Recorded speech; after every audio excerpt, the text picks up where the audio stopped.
Merci à tous. Donc je commence donc sur l'intervention sur les ports à queue non coupée, donc avec les essais dans nos stations expérimentales.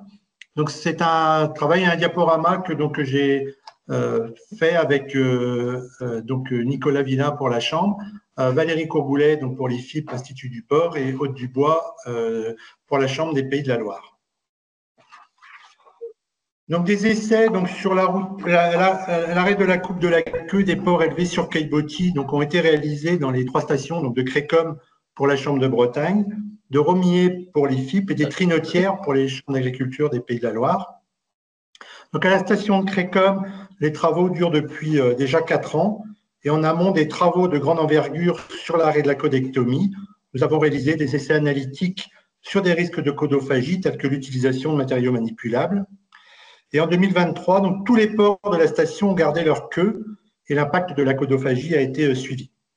Donc, pour les stations de Romillé et des Trinotières, le travail est un petit peu plus récent et s'est concentré sur le suivi des épisodes de codophagie et sur les manières de les gérer.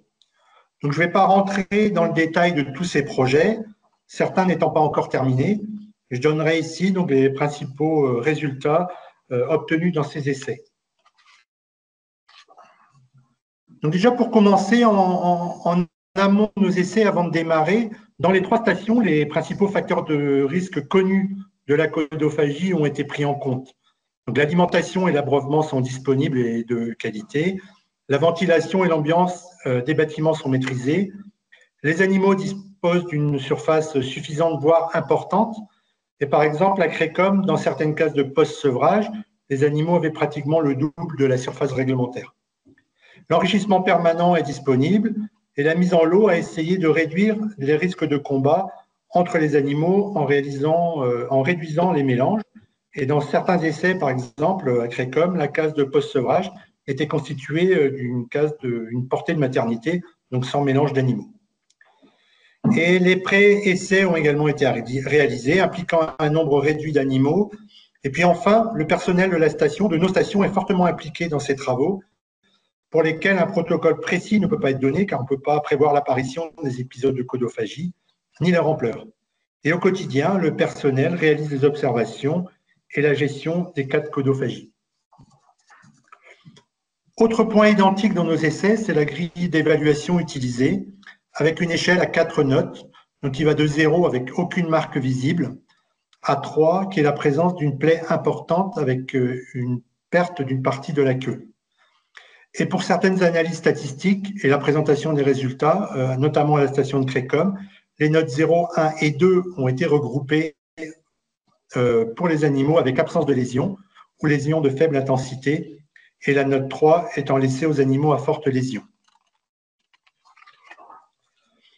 Alors, déjà un premier constat issu des travaux de Crécom, c'est que les morsures à la queue sont plus nombreuses lorsque les queues ne sont pas coupées. Mais si on s'en doute, ce travail permet de quantifier l'impact de la codophagie. Et lorsque la queue est coupée, donc c'est le graphique ici à gauche, en post-sevrage et en fin d'engraissement, 85% des animaux en fin de post-sevrage et 84% en fin d'engraissement ont la note 0, sans marque à la queue. Et pour le reste, il s'agit de note 1 pour 13 à 15% des animaux, et 1 à 2% des animaux ont la note 2.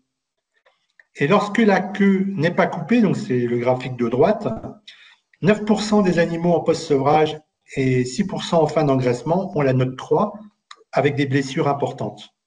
Donc c'est ce qui est en rouge ici sur le graphique. 12 à 8% avec la note 2 et 12 à 21% avec la note 1. On remarquera tout de même que 61 et 65% des animaux présentent la note 0, sans marque à la queue, malgré que la queue ne soit pas coupée. Ce que dit aussi le graphique, c'est que les cas de morsure sont plus élevés en post-sevrage qu'en engraissement, et c'est ce qui est observé dans la plupart des travaux sur l'arrêt de la codectomie. Et puis ce type de constat, on le fait dans toutes nos stations, et c'est ce qui est aussi souligné dans la plupart des données de la bibliographie. Alors derrière ces valeurs moyennes concernant la codophagie que je viens de présenter, se cache une importante variabilité entre les bandes et entre les cases. Et sur ce graphique sont représentées les 98 cases de post-sevrage à Crécom pour les 5 bandes suivies, donc notées B1 à B5. Et lorsqu'il y a du rouge, c'est qu'il y a présence d'animaux avec la note 3, donc une plaie importante, en fin de post-sevrage. Et si la case est totalement bleue, c'est qu'il n'y a pas eu une note 3 dans cette case.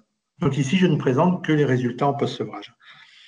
Et on constate sur ce graphique que les cas de codophagie sévère sont concentrés sur un tiers des cases et que pour beaucoup d'entre elles, la part des notes 3 est importante.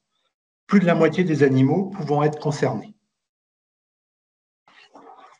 Alors pour résumer le graphique précédent, donc les porcs à note 3 sont présents dans un tiers des cases, ce qui veut dire aussi que pour les 2 tiers des cases, il n'y a pas de codophagie importante. Et 61% des cas de note 3 sont concentrés dans 10% des cases, illustrant l'effet de la contagion de la codophagie au sein de la case. On pourrait faire le même type de graphique pour illustrer l'effet de la bande qui est également très fortement significatif. Alors, cette variabilité renseigne notamment l'importance des causes comportementales à l'origine des morsures, donc je ne vais pas revenir là-dessus, et même si certaines des causes externes, telles que la ventilation, l'alimentation par exemple, peuvent expliquer le démarrage de certains épisodes de codophagie, ils ne sont pas prioritaires, ou en tout cas la cause principale dans notre cas de figure. Alors, comment se déroule un épisode de codophagie? Donc, nos travaux montrent qu'un épisode de codophagie est précédé de signes avant-coureurs et la présence de queues basses ou plaquées est un des signes que des cas de codophagie, toujours à l'état prélésionnel, sont en cours, comme c'est illustré ici sur la photo. Et ces épisodes démarrent dans nos différents essais entre 4 à 8 jours après l'entrée en post-sevrage, mais peuvent démarrer bien plus tard, vers 21-24 jours après l'entrée des animaux en post-sevrage. Alors, ces graphiques, donc, qui sont issus d'un travail réalisé à la station de Romier, illustrent le déroulement de 2 épisodes de codophagie qui ont été maîtrisés en post-sevrage, avec des observations qui ici sont réalisées plusieurs fois par semaine. Dans mes graphiques précédents, c'était une mesure en fin de post-sevrage et une mesure en fin d'engraissement. Et sur le graphique de gauche, donc la majorité des animaux ont la note 0, donc c'est la représentation ici en bleu, à toutes les dates d'observation. Et on observe qu'il y a un animal qui a la note 3, qui est observé sur une journée, qui est ici représenté avec la flèche, au relevé. Et au relevé suivant, donc 4 jours plus tard, il y a de nouveau que des notes 0. Donc le cochon qui a eu la note 3, 4 jours plus tard, n'était plus observé avec cette notation. Et sur le graphique de droite, on voit le passage d'un épisode de codophagie avec la note 1 qui est donnée 4 jours après le premier relevé. Et progressivement, les notes 1 et 2 sont données, mais la note 3, donc ici représentée en rouge, n'est donnée qu'à un seul porc pour un seul relevé. Et en fin de post-sevrage, les notes 0 deviennent de nouveau majoritaires au sein des groupes. Alors, un dernier cas de case de post-sevrage où la codophagie est moins maîtrisée. Et ici, les notes 3 sont données tout au cours des relevés pendant une douzaine de jours consécutifs. Elles concernent jusqu'à 3 porcs de la case. Et en fin de post-sevrage, la situation semble cependant s'améliorer. On voit qu'il y a moins de présence de cochons avec des plaies. Et ces mêmes animaux ont aussi été suivis en engraissement, c'est le graphique de droite. Et on voit sur ce graphique la reprise de la codophagie en fin d'engraissement sur les mêmes animaux qui étaient suivis en post-sevrage. Alors, ce qu'illustre le graphique précédent, c'est la cicatrisation des plaies et que des animaux à qui on a pu donner la note 3 avec présence de plaies importantes n'en ont plus tard. Comme les 2 photos ici de nos essais à Crécom, où il est impossible, dans certains cas, de savoir si les animaux ont eu la queue coupée ou si elle a été raccourcie à la suite de morsures. Et entre le post-sevrage et l'engraissement, nous observons une dégradation des notes dans 23% des cas, c'est-à-dire que l'état de la queue des animaux en fin d'engraissement est moins bonne qu'en fin de post-sevrage. Une stabilité dans 45% des cas, la note 0 étant très largement la plus donnée dans ce cas-là. Et enfin, une amélioration dans 32% des cas, traduisant la cicatrisation de certaines plaies plus ou moins importantes. Alors, pour obtenir ce résultat, il est important d'avoir une stratégie de gestion de la codophagie. Un premier élément est d'écarter des porcs vers l'infirmerie, déjà des animaux mordus sévèrement pour lesquels rester dans la case est compliqué, voire, je dirais, presque inadmissible dans un certain nombre de cas. C'est ce que nous faisons à Crécom, car nous disposons d'une infirmerie de taille suffisante. Il s'agit aussi de pouvoir écarter certains mordeurs quand ils sont identifiés.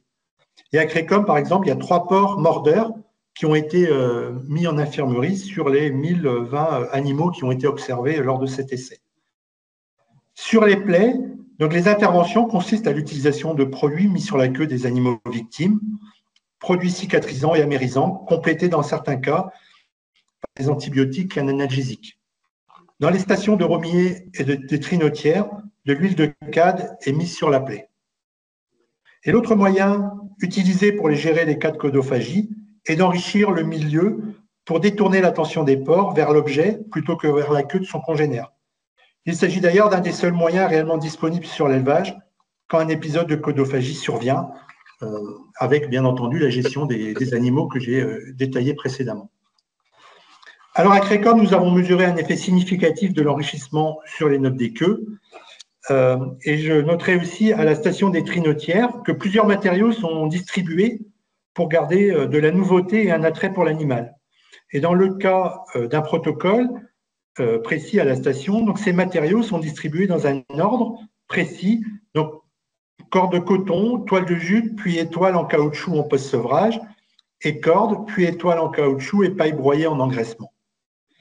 Il faut en moyenne aux trinotières donc 3 cycles de matériaux pour faire cesser la codophagie, mais avec une variation très importante puisque ça va entre 1 et 6 cycles selon les cases. Et on compte entre 9 et 10 jours pour que cette modalité permette d'éteindre un épisode de codophagie. Donc en conclusion, donc de nombreux travaux sont conduits dans nos stations sur l'arrêt de la codophagie, en complément des essais dans les élevages qui vont ensuite vous être présentés par Aude et Valérie. Et on retiendra la répartition inégale de la codophagie entre les bandes et les cases, qui illustre l'impact des motivations du porc à mordre et qui oblige à agir en conséquence. Et compte tenu de la cicatrisation, il convient également d'évaluer la codophagie sur l'ensemble de la vie du porc et pas seulement à un instant donné. Et l'état de la queue en fin d'engraissement ne traduit pas la réalité de la codophagie sur la période d'élevage. Donc, dans nos stations, la maîtrise de l'état des queues est encore difficile dans la durée. Il n'y a pas de solution directement transposable en élevage tant qu'il restera un niveau de base de codophagie encore important. Et nos essais continuent en 2025 dans la plupart de nos stations. Donc, je vous remercie pour votre attention.